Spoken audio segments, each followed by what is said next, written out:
오늘 우리에게 주신 하나님의 말씀은 시편 55편 말씀입니다. 시편 55편 1절부터 23절까지 말씀입니다.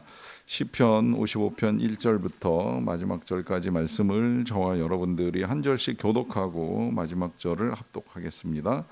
하나님이여, 내 기도에 귀를 기울이시고 내가 간구할 때에 숨지 마소서. 내게 굽히사 응답하소서. 내가 근심으로 편하지 못하여 탄식하오니 이는 원수의 소리와 악인의 압제 때문이라. 그들이 죄악을 내게 더하며 노하여 나를 핍박하나이다. 하며 사망의 위험이 내게 이르렀도다. 두려움과 떨림이 내게 이르고 공포가 나를 덮었도다.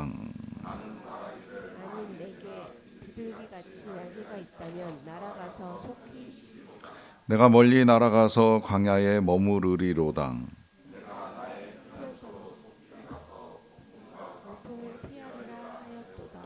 내가 성내에서 강포와 분쟁을 보았사오니 주여 그들을 멸하소서. 그들의 혀를 잘라버리소서. 그들이 주야로 성벽 위에 두루 다니니 성중에는 죄악과 재난이 있으며 악독이 그 중에 있고 압박과 속임수가 그 거리를 떠나지 아니하도다. 나를 책망하는 자는 원수가 아니라 원수일진데 내가 참았으리라. 나를 대하여 자기를 높이는 자는 나를 미워하는 자가 아니라 미워하는 자일진데 내가 그를 피하여 숨었으리라. 그는 곧 너로다. 나의 동료, 나의 친구요, 나의 가까운 친우로다. 우리가 같이 재미있게 의논하며 우리와 함께하여 하나님의 집 안에서 다녔도다. 사망이 갑자기 그들에게 임하여 산채로 스올에 내려갈지어다. 이는 악독이 그들의 거처에 있고 그들 가운데에 있음이로다. 나는 하나님께 부르짖으리니 여호와께서 나를 구원하시리로다. 저녁과 아침과 정오에 내가 근심하여 탄식하리니 여호와께서 내 소리를 들으시리로다.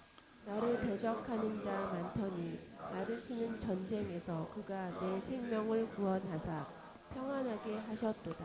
옛부터 계시는 하나님이 들으시고 그들을 낮추시리이다. 그들은 변하지 아니하며 하나님을 경외하지 아니함이니이다. 그는 손을 들어 자기와 화목한 자를 치고 그의 언약을 배반하였도다. 그의 입은 우유 기름보다 미끄러우나 그의 마음은 전쟁이요 그의 말은 기름보다 유하나 실상은 뽑힌 칼이로다. 내 짐을 여호와께 맡기라. 그가 너를 붙드시고 의인의 요동함을 영원히 허락하지 아니하시리로다. 같이 읽습니다. 하나님이여, 주께서 그들로 파멸의 웅덩이에 빠지게 하시리이다. 피를 흘리게 하며 속이는 자들은 그들의 날에 반도 살지 못할 것이나 나는 주를 의지하리이다. 아멘. 인생을 살면서 혹시 그런 생각을 해보신 적이 있는지요? 도망치고 싶다, 벗어나고 싶다. 이 상황이 뭐 가정일 수도 있고 일하는 일터일 수도 있고 때로는 다니는 교회일 수도 있다고 생각을 합니다. 저는 어렸을 때 가끔은 이제 어머니께서 이제 이런 표현들을 사용하셨는데 그런 표현을 사용하실 때는 이제 아버지와 이제 큰 불화가 있을 때 주로 이제 그런 말씀을 하셨던 것 같아요. 이 상황이 너무 이제 안 좋다 보니까 그런 상황 속에서 벗어나고 싶은 이제 마음의 고백이 아닌가 하는 생각을 하게 됩니다. 이러한 상황을 이제 오늘 시를 우리에게 남겨준 다윗도 이제 겪고 있습니다.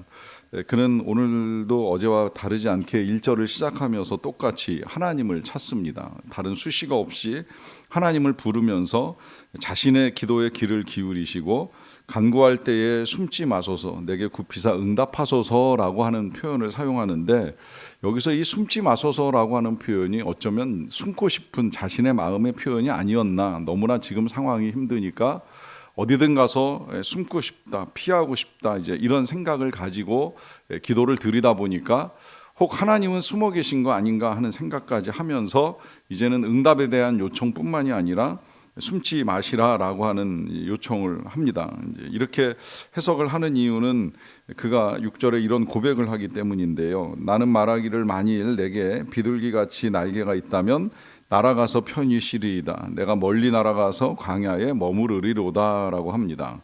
자, 만약에 날개가 있다면 어디론가 멀리 떠나고 싶은 이제 마음을 고백하고 있는데, 이런 마음이 앞서 말씀드린 대로 뭔가 피하고 싶은 상황 내지는 도망치고 싶은 상황에서 하는 고백이라고 할 수가 있겠지요. 그런데 그렇게 해서 이제 날아가서 자리를 잡게 되는 자리가 무슨 호화롭고 이 안락을 즐길 수 있을 만한 곳이 아니라 광야에 머무르겠다라고 하는 표현을 사용합니다. 우린 지금까지 이해한 바대로 이 광야라고 하는 건 사람이 살 만한 공간은 아닙니다. 그래서 실제로 사람을 보기가 굉장히 어려운데, 지금 다윗은 이제 그런 곳에 가서 머무르고 싶다라고 하는 표현을 사용합니다. 뭐 이유인즉슨 그만큼 이제 사람들로부터 이 관계 속에서 오는 여러 가지 충격이나 고통, 아픔이 크다는 것을 볼 수가 있는데요. 그러하기 때문에 이제 자신이 처한 상황을 폭풍과 광풍 같은 상황이라고도 이제 표현을 해요. 내가 성내에서 강포와 분쟁을 보고 그 폭풍과 이 광풍을 피하고 싶다라고 하는 이제 말하는 것을 볼 수가 있습니다. 이렇게 생각하게 되는 이제 상황이 오늘 본문에 이제 특이한 표현으로 나오는 걸 볼 수가 있는데요. 12절에 보시면 나를 책망하는 자는 원수가 아니라 원수일진데 내가 참았으리라. 나를 대하여 자기를 높이는 자는 나를 미워하는 자가 아니라 미워하는 자일진데 내가 그를 피하여 숨었으리라라고 합니다. 자, 이해하시겠지만 지금 자신을 힘들게 하는 사람, 자신이 도망쳐서 정말 광야에 가서 아무도 없는 곳에 혼자 거하고 싶다라고 말하게 되는 이런 상황에 있어서 자신을 힘들게 하는 사람은 원수가 아니라는 거예요. 차라리 원수가 그렇게 했다고 한다면 참을 수 있다라고 하는 말을 합니다. 또 나를 미워하는 사람, 그는 실제로 나를 미워하는 사람이 아니라 만약에 진짜 미워하는 사람이었다라고 한다면 차라리 피해서 숨을 쓸 터인데 그런 사람들이 아니라는 거예요. 그러면서 설명하기를 그는 곧 너로다 나의 동료, 나의 친구요, 나의 가까운 친우로다라고 하는 말을 합니다. 그러니까 원래부터 자신을 공격하고 괴롭게 하던 사람이 날 힘들게 하면 뭐 그건 있을 수 있는 일, 원래 그 사람이 나를 미워하고 좋아하지 않고 원수이고 싫어하니까 그럴 수 있다고 생각을 하는데, 굉장히 가까웠던 친구요 동료라고 생각을 했는데 이런 사람이 지금 이제 배신하고 자신을 공격하는 자리에 서게 되니까 이게 견딜 수 없는 거예요. 아마도 이 상황은 지금 이제 압살롬이 반역을 일으켰을 때가 아닌가 하는 생각을 하는데요.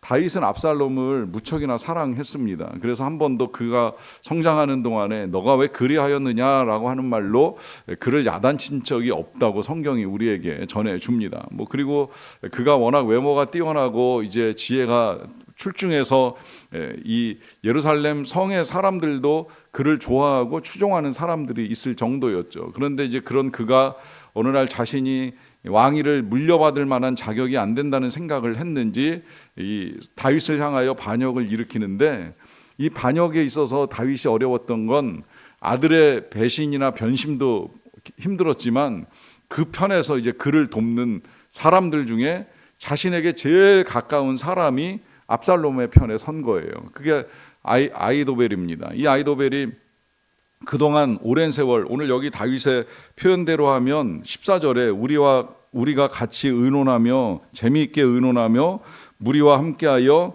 하나님의 집안에서 다녔도다라고 해요. 실제로 다윗은 이 아이도벨과 많은 의논을 하면서 정책을 세우고 여러 가지 위기를 극복하는데 큰 도움을 받았습니다. 그리고 이런 이제 도움은 정치적으로만 도움을 받는 것이 아니라 함께 제사를 드리는 일, 뭐 예를 들면 법궤를 오베데돔의 집에서부터 다시 예루살렘으로 옮겨오는 이런 모든 일들에 있어서 어떻게 하는 게 가장 하나님께서 기뻐하시고 하나님이 원하시는 일인지 하는 것들에 대한 많은 의논과 결정을 하는데 굉장히 도움을 많이 준 친구예요. 그러다 보니까 다윗은 이런 친구가 어느 날 갑자기 아들 편에서 자신을 반역하는 일에 가담을 하는 걸 감당할 수가 없는 거죠. 더구나 그의 지혜로 말미암아 자신도 도움을 받았다라고 한다면 아들 압살롬도 분명히 그의 모략에 의해서 이제 자신을 죽이고자 하는 여러 가지 계획을 세울 터인데 이것이 너무 힘든 거예요. 가장 가까웠던 친구, 이 동료로부터 배신을 당하는 일, 아들 한 사람의 반역도 견디기 힘든 상황에서 믿었던 친구마저 등을 돌리는 일을 겪게 되니까 그 상황을 견디기가 너무 힘든 거죠. 그래서 이 사무엘서에 기록된 다윗의 고백 가운데에는 이 아이도벨의 모략을 어리석게 하옵소서라고 하는 기도까지 하나님께 드리잖아요. 그로부터 나온 그 지략이 그대로 반영이 되면 다윗은 목숨을 잃을 수도 있고 큰 전쟁을 치를 수도 있고 나라가 쪼개지는 위기에도 처할 수 있으니 이게 무너져야 된다라고 하는 고백을 하나님께 드리는데요. 이것은 이제 사무엘서에 나와 있는 다윗의 기도라고 한다면 오늘 본문에서의 기도는 좀 더 이제 강하게 하나님께 드리는 걸 볼 수가 있는데요.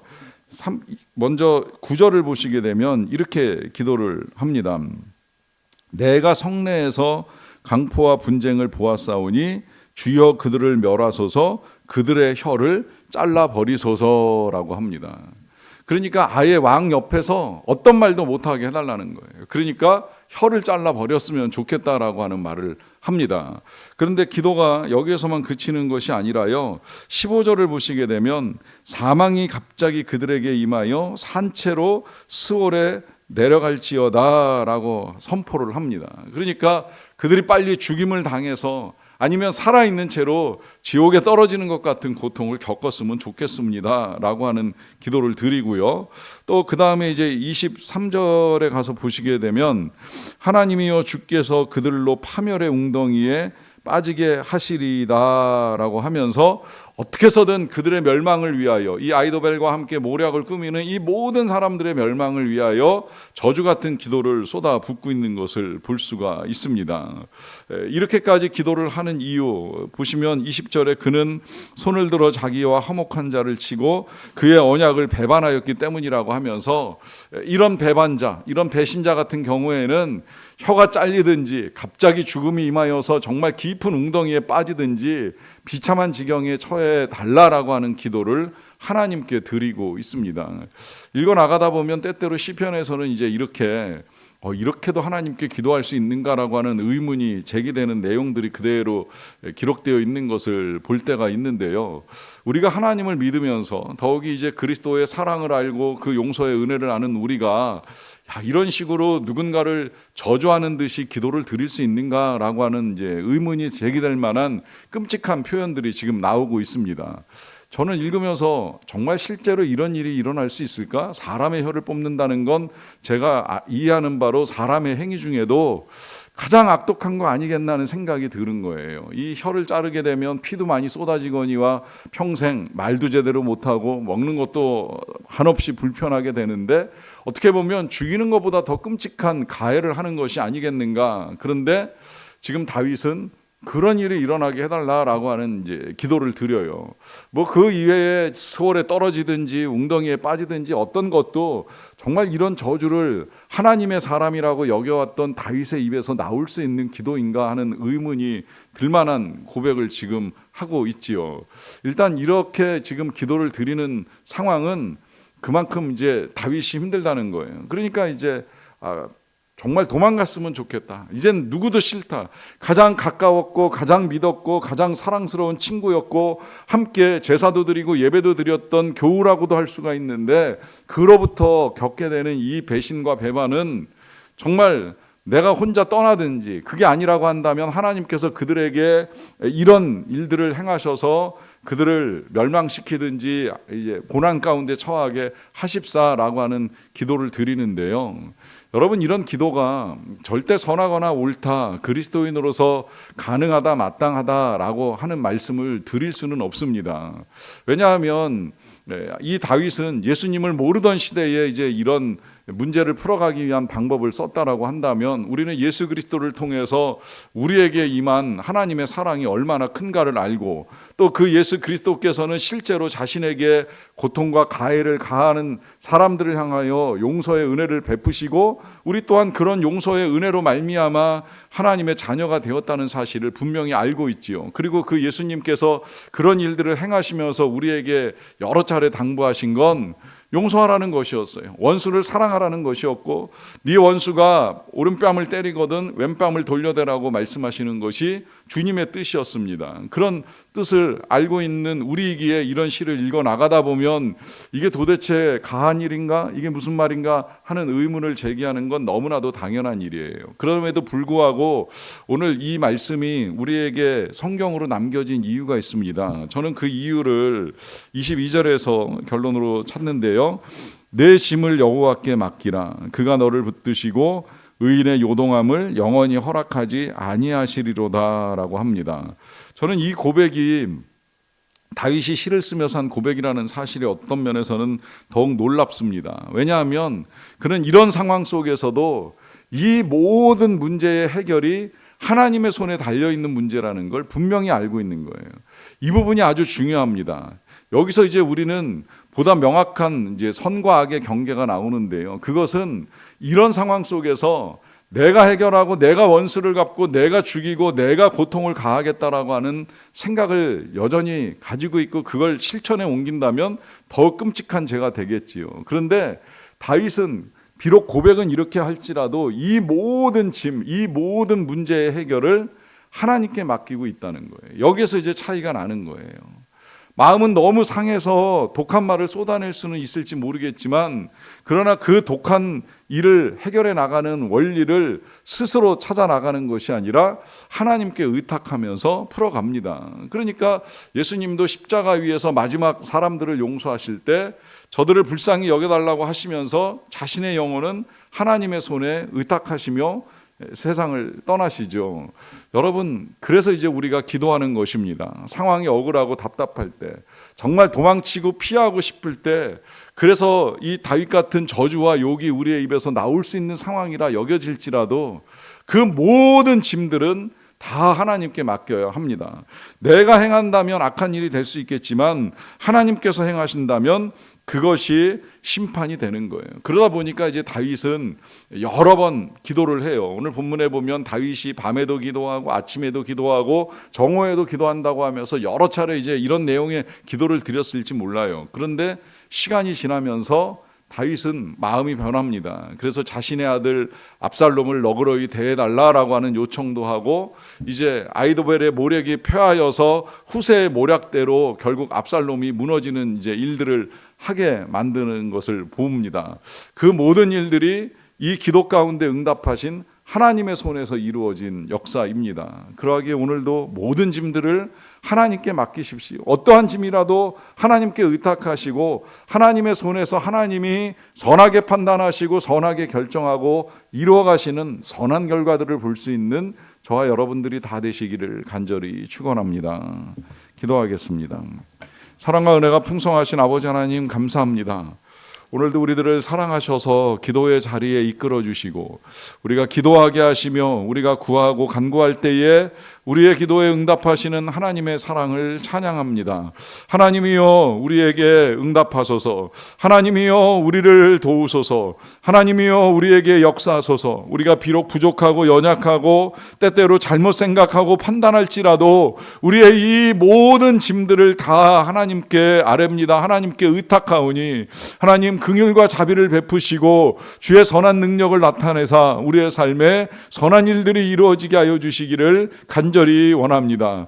특별히 여러 가지 어려움 가운데 관계의 어려움을 겪고 있는 교우들을 긍휼히 여겨주시기를 원합니다. 부부 사이에, 부모와 자녀 사이에, 형제 간에 일터에서 여러 가지 생각지 못한 어려움을 겪고 있는 자들을 긍휼히 여기시고 그 모든 불편함들 속에 하나님의 화해와 용서, 평화와 사랑의 일들이 이루어지게 하여 주시옵소서. 하나님 우리의 마음을 기경하여 주시고 넓혀주시고 그래서 넉넉히 수용할 수 있는 너그러운 마음을 가지고 용납하는 지혜도 더하여 주시기를 간절히 원합니다. 하나님은 화평을 위하여 아들 예수 그리스도를 우리에게 보내어 주셨는데 행여라도 우리가 불화와 다툼의 일들을 도모하지 않도록 도와주시고, 주께서 우리를 용서하시고 용납하시며 우리를 품어주셨듯이 우리도 그와 같은 사랑으로 함께 더욱 사랑하고 용서하며 아름답고도 선한 일들을 이루어가는 주의 백성들이 되게 하여 주시옵소서.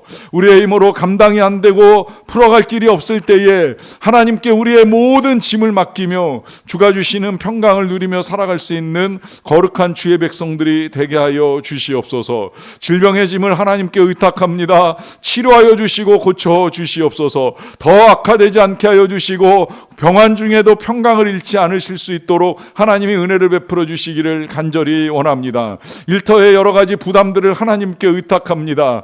불안과 불경기 속에서도 하나님이 먹이시고 입히신다는 사실을 우리가 믿고 나아가오니 공급자 되신 하나님께서 필요한 은혜를 베푸셔서 우리들뿐만이 아니라 함께 일해나가는 모든 사람들이 먹고 나누기에 부족함이 없는 일터로 만들어 주시기를 간절히 원합니다. 그 밖에도 각 가정에 드리워진 여러 가지 어려움과 짐들을 하나님 아시는 대로 거두어 주시고 은혜와 평강을 더하여 주시옵소서. 선교사님들에게도 동일한 은혜를 내려주시고 우리나라가 여러 가지로 어려운 상황이 반복되고 있는 가운데 정치가 싸움질로만 끝나지 않도록 도와주시고 정말 민생과 경제를 위하여 선한 판단을 내리기 위해 지도자들도 화합하고 함께 고민하는 모습을 국민들이 볼 수 있도록 하나님 함께하여 주시옵소서. 이 모든 일들을 통하여 주의 이름 높임 받으시기를 간절히 원하옵고 예수님의 이름으로 기도하옵나이다. 아멘.